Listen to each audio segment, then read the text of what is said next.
তারেক রহমান কবে দেশে আসবেন আসলে আমরা কি ভাবি? আমরা তো কখনো জনাব তারেক রহমান দেশে নেই এটাই ভাবি না।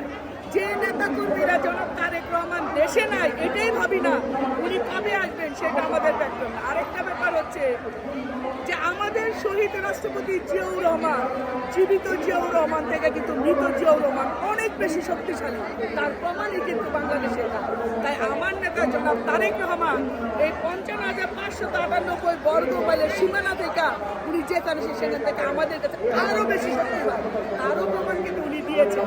তারেক রহমান দেশে আসবেন যখন ওনার ইচ্ছে হবে, যখন উনি দেশে আসা জনগণের কাছে আসার প্রয়োজনীয়তা বোধ করবেন।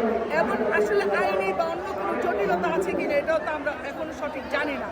তো অন্তর্বর্তীকালীন সরকারকে বলবো আমাদের নেতা জনাব তারেক রহমান কত দ্রুত দেশে আসতে পারে সেখানটাতে আপনাদের সার্বিক সহযোগিতা।